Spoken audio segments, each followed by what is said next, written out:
prepared a speech. I'm just kidding. We're ready. Ready? Okay. You doing okay? I'm good, Bob. You ready? Okay. First, I'd like to acknowledge that we're on the unceded territories of the Algonquin people. Sorry.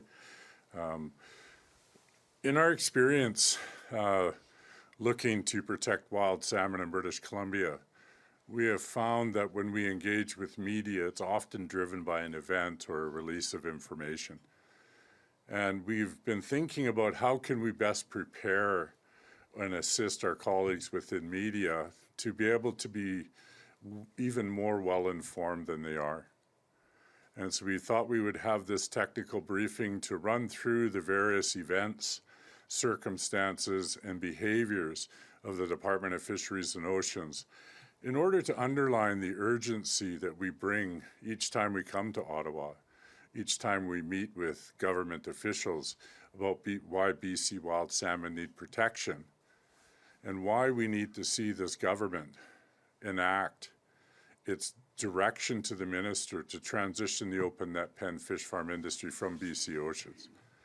And to have to start off with, I'm going to invite my dear friend Sean Jones to speak in relationship to the timelines and the significant components of the struggle that we keep in our gas tanks to continue the fight to look after BC's Pacific wild salmon.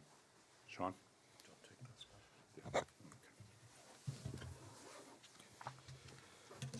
Thanks very much, Bob. I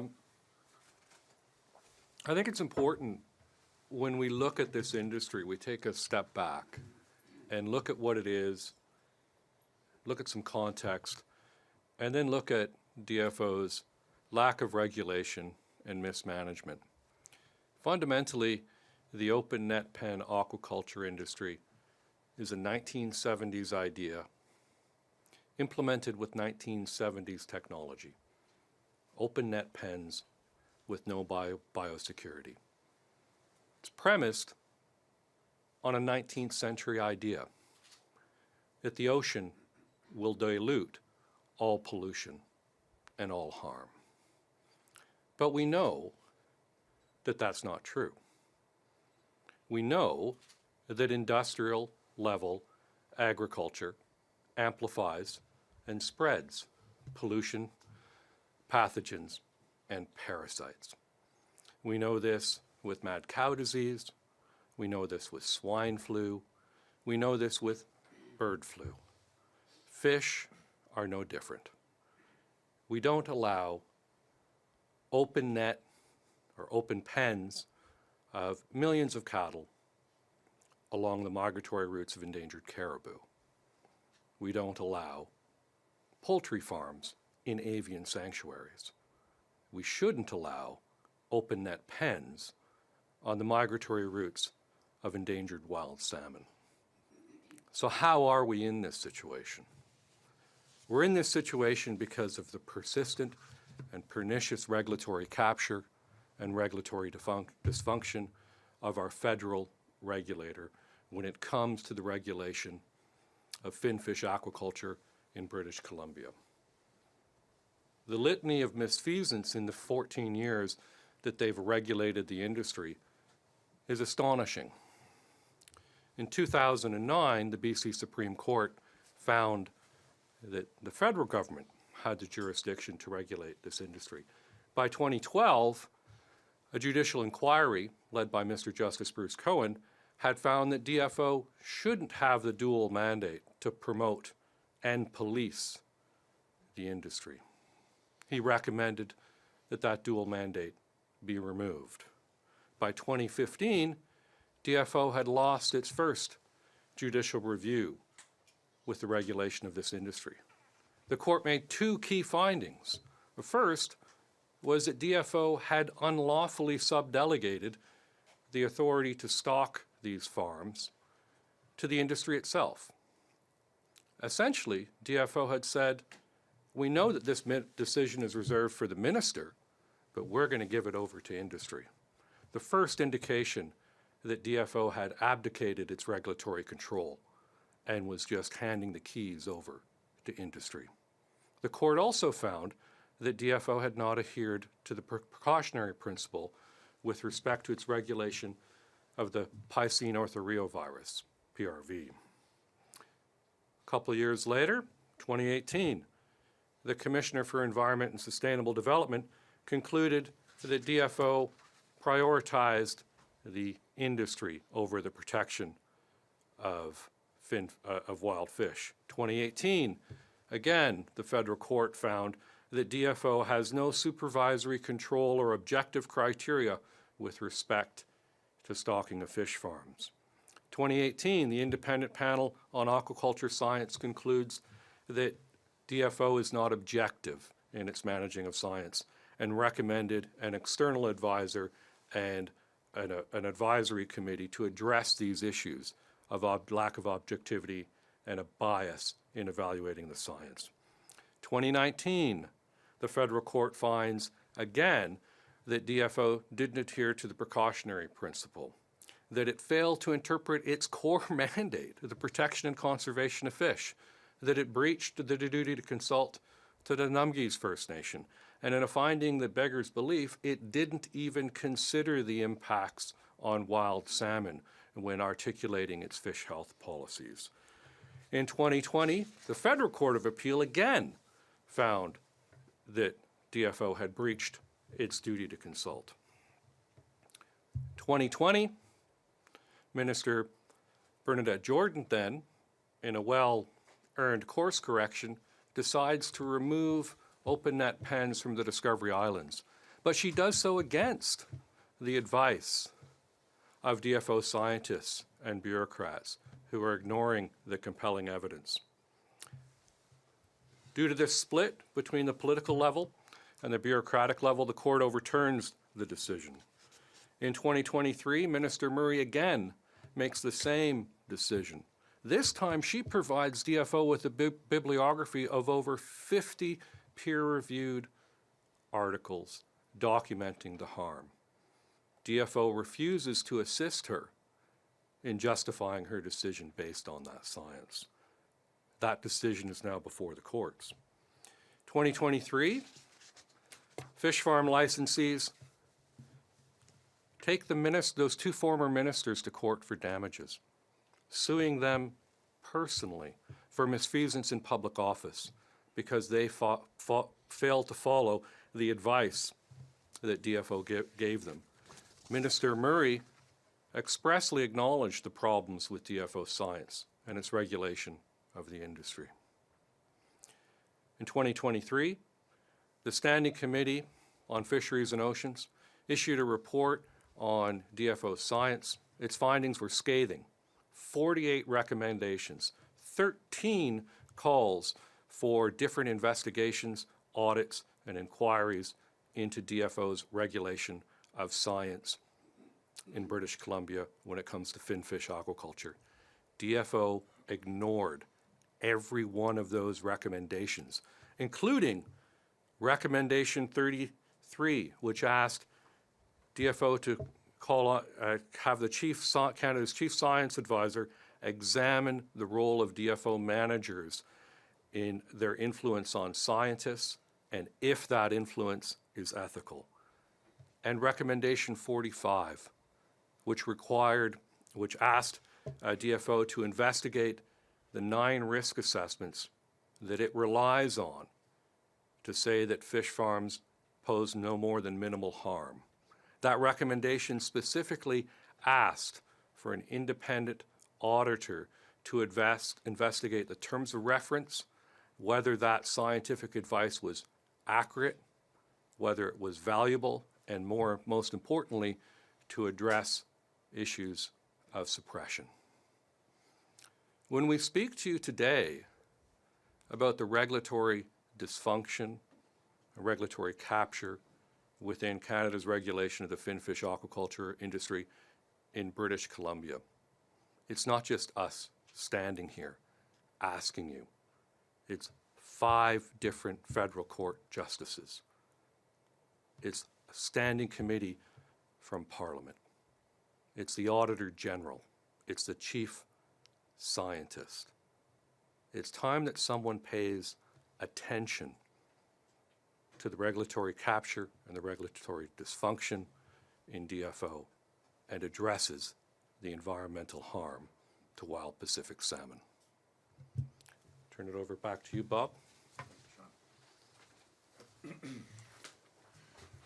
No, I would like to zero in on a couple key pieces of information. First, regarding the CSAS process, Canadian Science Advisory Secretariat.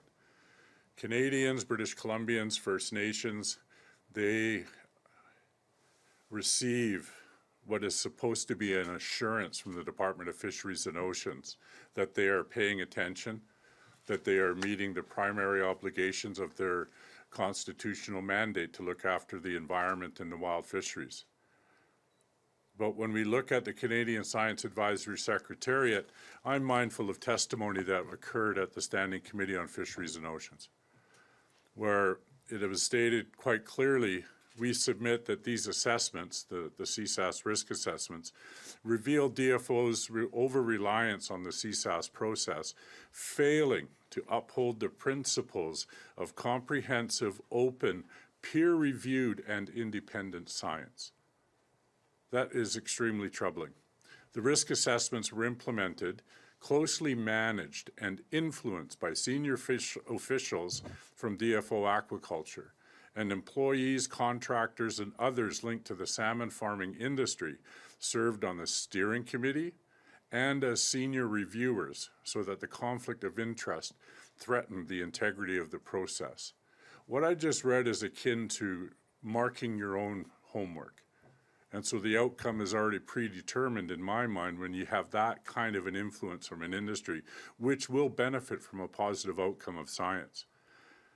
In conclusion, we need to fix the current CSAS process, which is run by DFO and entwined with the management preferences, influences, and aspirations of the department.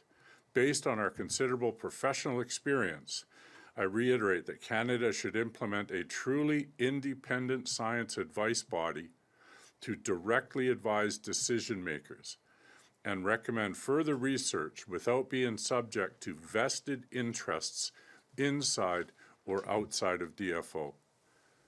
I believe that Canadians and First Nations and the environment deserve much more than what the Department of Fisheries and Oceans has delivered to date. As Sean has mentioned, they've been called in front of their courts and failed numerous times. The Auditor General has had comment. We've seen all parties Standing Committee on Fisheries and Oceans come forward with very clear recommendations.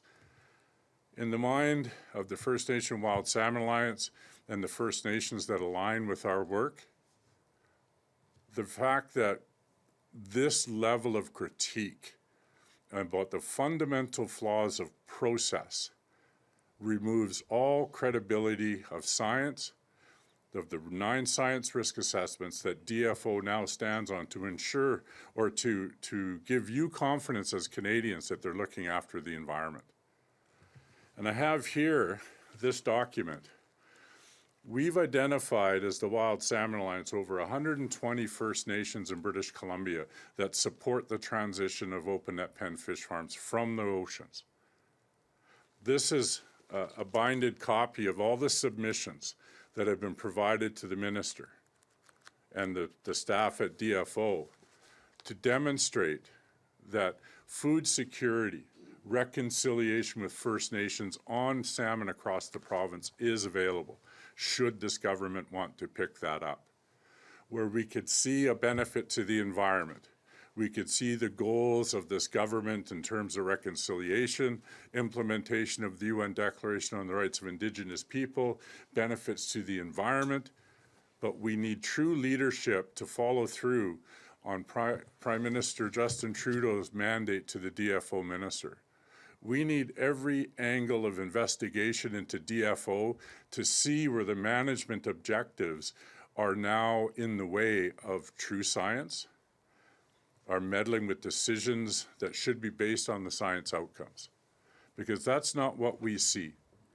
And when you take a look and examine the current open net pen transition planning process, It is asking us, as First Nations who have Aboriginal rights constitutionally protected, defined by the Supreme Court of Canada, they're asking us to trust DFO, that we will make stronger regulations, that we will have decisions made by science, and yet the track record that has been articulated today shows that they have zero credibility, that there is no reason that First Nations should put the reliance upon wild salmon, which are foundational to our culture and our traditions and relationship to our lands, in the hands of DFO with empty promises and hollow words that we see.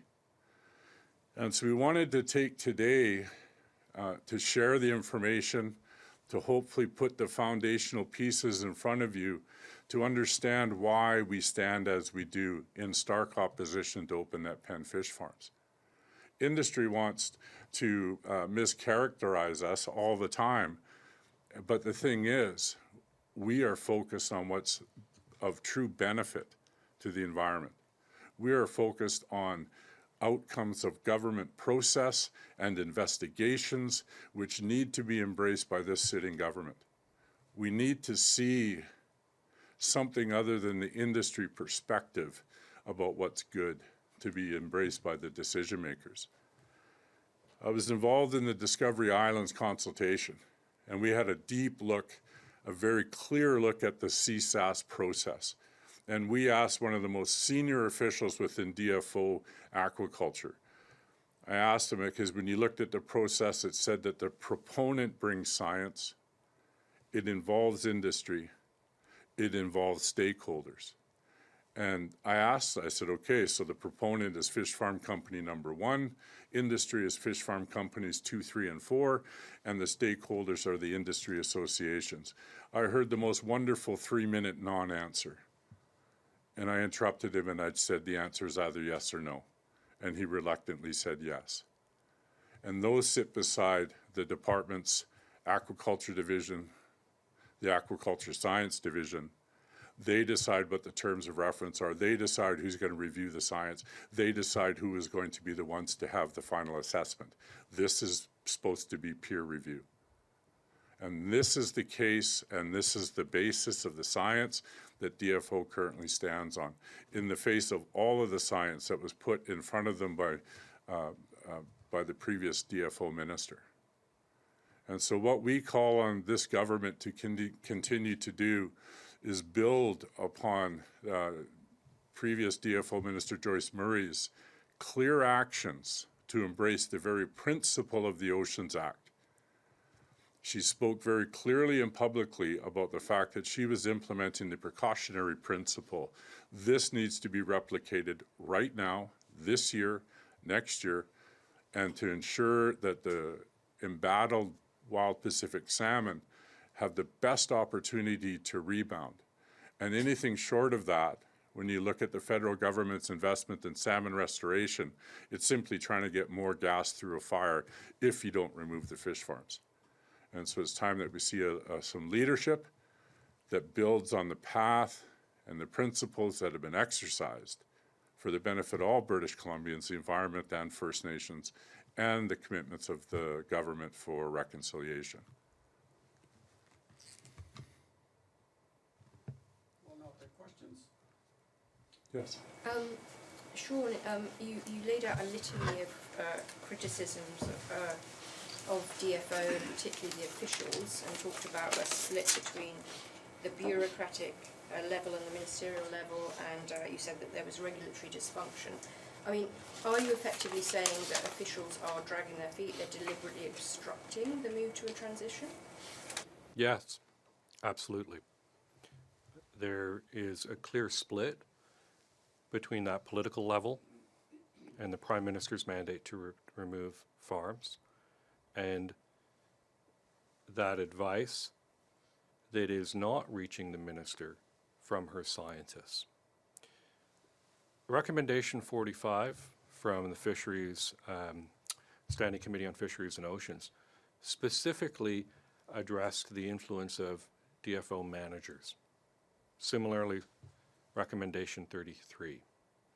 It seems that there is a persistent or repetitive pattern in DFO where DFO managers intercept or interfere with the scientific advice that scientists are producing, and then the actual policy advice that's given to the minister. And this has been documented many, many times, and this isn't a new trick. This is exactly what DFO managers did during the cod collapse. They suppressed, misrepresented, and ignored the scientific evidence of harm to maintain an unsustainable economic status quo. That's what they're doing now. What's the answer to that? I mean, are you effectively saying there's a conflict of interest? I mean, have you lost faith in DFO? Do you want to see this file move to, say, the Environment Department or the Science Department? Yes, absolutely, there's a conflict of interest. Mr. Justice Cohen recognized that. The Standing Committee on Fisheries and Oceans recognized that. Both made that recommendation to split that dual mandate. So yes, there should be a split mandate between that promotion of the industry and that regulation of the industry. DFO is supposed to ultimately be a ministry for environmental protection. Its core mandate is to protect and conserve fish. That regulatory dysfunction occurs when that public interest mandate is overtaken by its mandate to promote the industry. Just to answer my question, I mean, have you lost faith in them? Do you want it to be moved to another department? Absolutely, yes. What I would specifically recommend is that the promotion of the industry be taken over by agriculture or Canadian Food Inspection Agency, those sorts of more economic industries.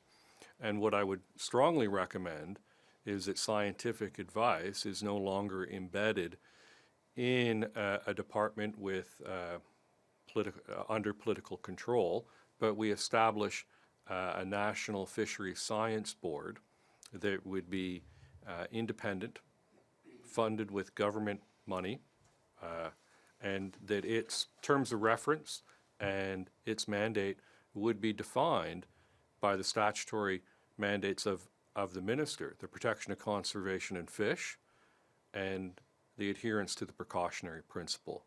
This would be similar to independent scientific advisory boards that other countries have established, and that Canada has already established with the protection of endangered species through COSEWIC. Does that answer your question?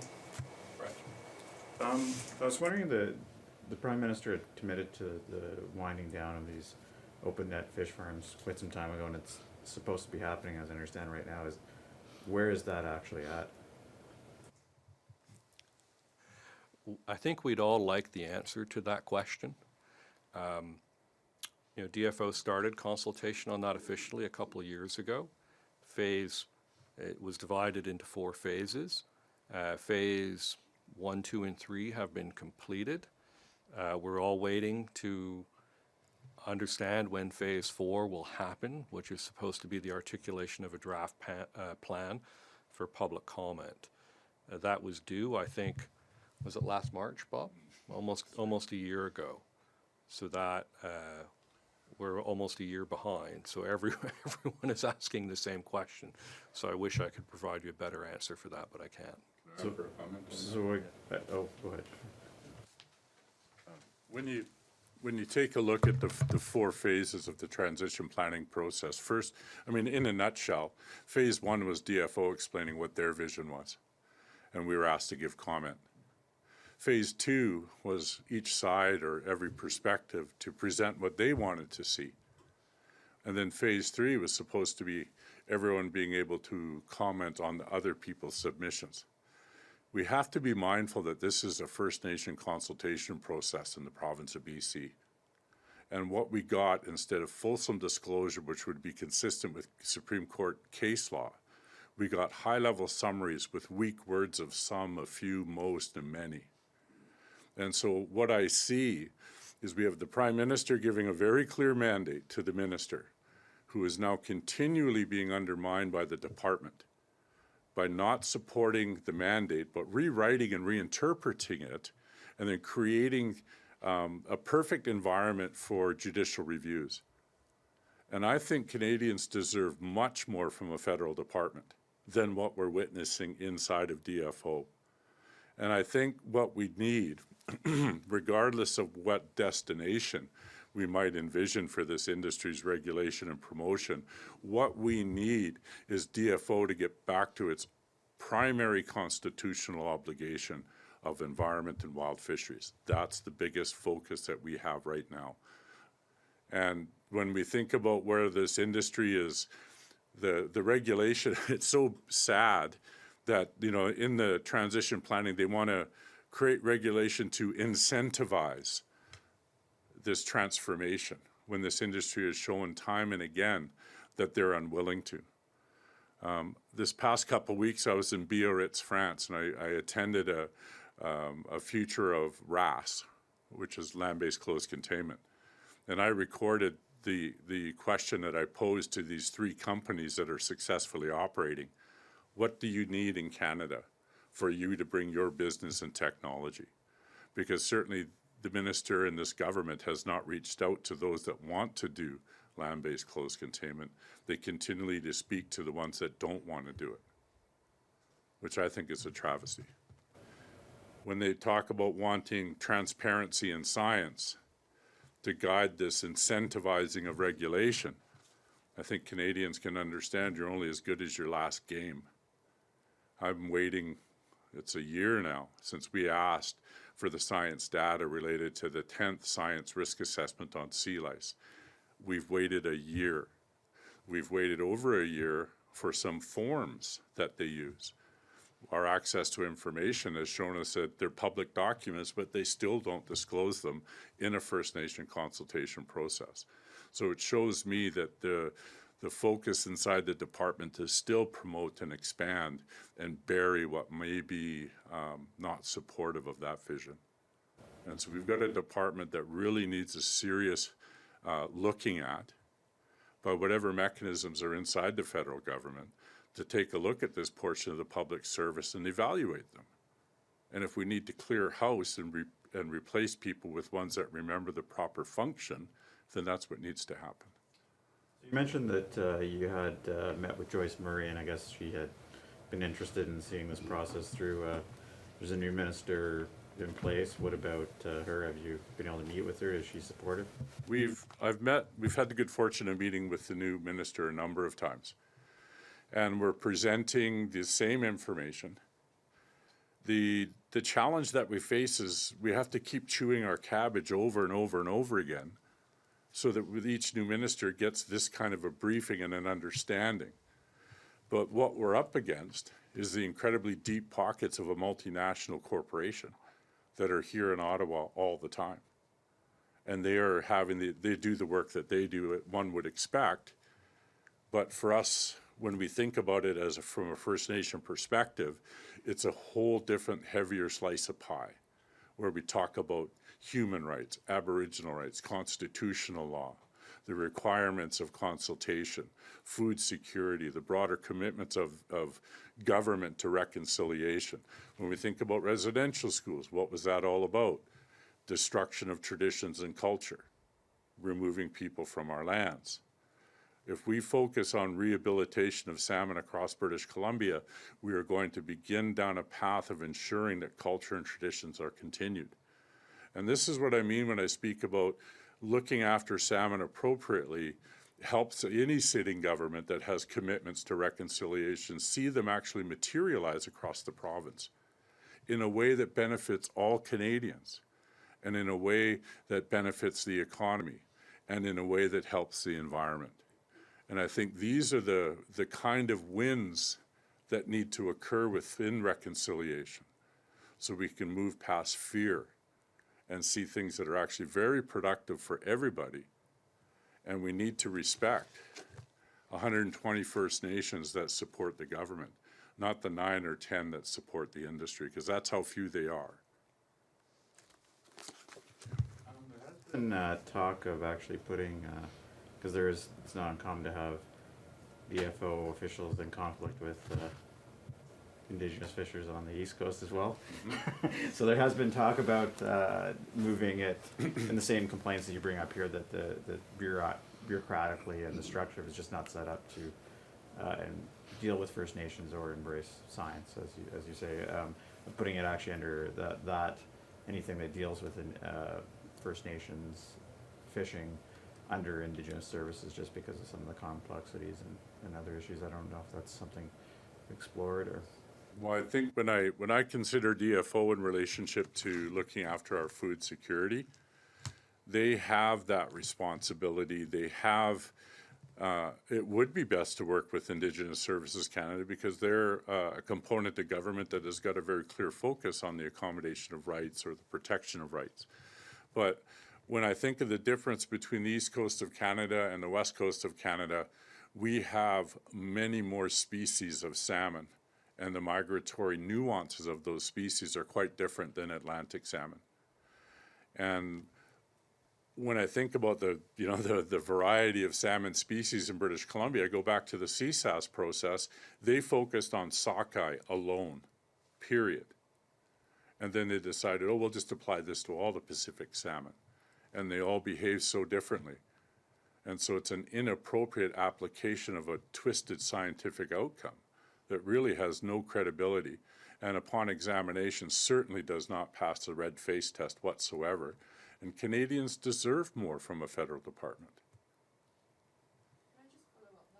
I asked you if you'd like the file to be moved to another department, and you seem to be intimating that Indigenous Services might be the place for it. Can I just clarify? No. Is that where you'd like to see the file moved to? No, sorry if I wasn't clear. I think that the DFO needs to work closer with Indigenous Services Canada, with Justice Canada, and with the Department of Finance, because each of these are significant components to advance reconciliation. And what I was thinking is, I'm not worried about, well, I shouldn't say that. My concern is the proper function of DFO in protection of wild salmon and the environment, because that is where our Aboriginal rights to food security for 90% of the First Nations in BC lies. Where this industry lands, I just hope that it's in a place that would be able to function without management interference on science. So are you saying it's dysfunctional? Oh, it absolutely is. We've read access to information requests where we've read emails that show senior managers in DFO turning the coin over in terms of scientific outcome. And this is what we know is occurring inside the DFO. Oh, that science outcome isn't supportive of the industry, so we'll cross that out and we'll put this in, and everything's okay to support our management goals. This is, I don't know if it's criminal, it certainly is unconscionable. And this is the kind of investigation that needs to occur. I mean, if we can get access to information that clearly shows management turning over a science outcome to fit a management objective, what have we learned since the collapse of cod on the East Coast? Absolutely nothing. Certainly not within the department. So under the current structure, if it doesn't change, do you think any of these farms will be wound down then? Well, we've advanced something that's similar to what the Broughton Fish Farm LOU with the provincial government was. And we advanced as the Wild Salmon Alliance that the first tranche of this would be the Discovery Islands removal. And then when you look at the Broughton, there was a very clear, these ones first, these ones next, and we'll do some examination to decide on these other ones. So we would see then that the Discovery Islands continue to be retired, no more farms there, and then the ones further up the Johnstone Straits and into the Queen Charlottes are the next ones removed this year and next year. Because the principles, the precautionary principle being enacted for the Discovery Islands holds true for the farms 20 kilometers up the coast and another 30 kilometers up the coast. The same principle applies. And this is 90% of the Fraser salmon run go through the Johnstone Straits. So it's only logical then, if we embrace the precautionary principle in Discovery Islands, we apply that very same outcome to the next two. And so we see by 2025 If you consider what's happened already with Shishalt Nation removing farms from their territory with the provincial process, next up is Discovery Islands, which has been removed by the DFO minister, and then up to the Broughton, which was also removing farms with the provincial process. We've almost cleared the way for safe out-migration of the Fraser salmon stocks. There's just a few more that need to go, and you don't have to pay much attention to the salmon industry in the province of BC and not realize the significant importance that the Fraser River means to salmon across the province. But it's about having this minister embrace the precautionary principle because of the facts that we've stated here today about the flawed process and the fact that there is a mountain of science papers from true peer-reviewed processes that show there is more than minimal harm and risk. And I can see my dear friend over here. No? Oh, okay. Do you have a question, sir? No, I don't. The Zoom has. Oh, all right. Are you done? Yeah. Okay, we'll now take a question from Zoom. Alessia, one question, one follow-up. Hi, can you hear me? Yes. It's Alessia from the Canadian Press. I just have a question. There's like another coalition of First Nations who say, you know, the salmon fisheries in BC are also us exercising our rights, and that they're like trying to green their processes. What do you say to them in your comments here?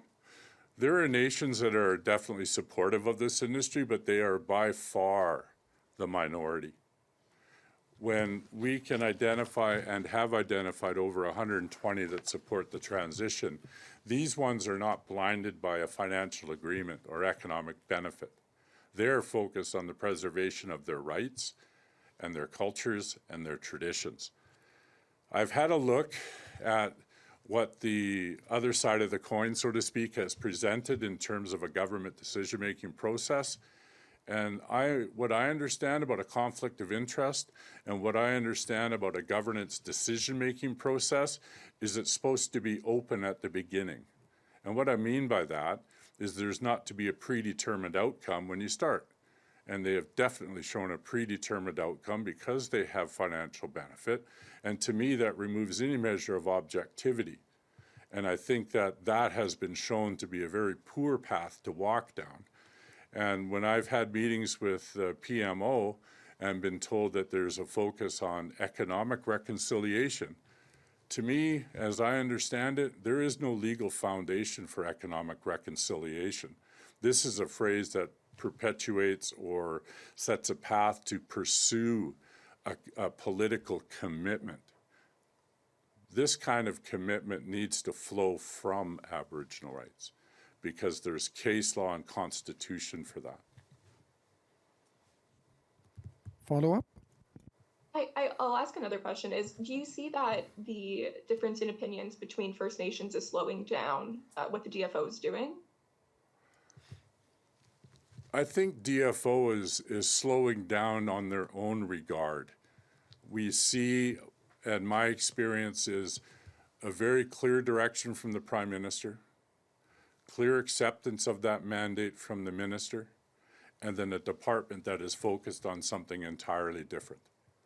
And when you take a look at the objectives of the current open net pen fish farm transition planning process, how is it that you go from transitioning from to developing regulations and, oh, this time we're really going to listen to science and we're going to hope that this industry transforms?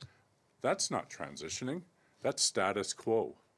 And what we are facing now, and this has been pointed out to the Department of Fisheries and Oceans even before the open net pen fish farm transition planning process was officially announced, that the questions, the guiding questions, were leading First Nations to a manner of support of this industry, when clearly the vast majority of First Nations in BC say no thank you. They would rather see healthy and abundant wild salmon stocks without the threat that's posed from open net pen fish farms. We must embrace what Cohen spoke of, which spoke of there are a whole myriad of impacts to wild salmon, no question about it. This one is on the table politically and in a consultation process to remove this known threat. And then we can start focusing on the other threats that we know in a rehabilitation effort, which will see watersheds restored, which will see wildfires restored, which will see remediation of flooding that occurs on the Fraser and down into the Fraser Valley in a way that's conducive to the support of wild salmon. But it has to start with the moving of what is a known threat that is being perpetuated by a department with a focus that is completely untethered from the primary responsibilities and true science outcomes. This concludes the press conference. Thank you very much. Merci beaucoup. Thank you, sir.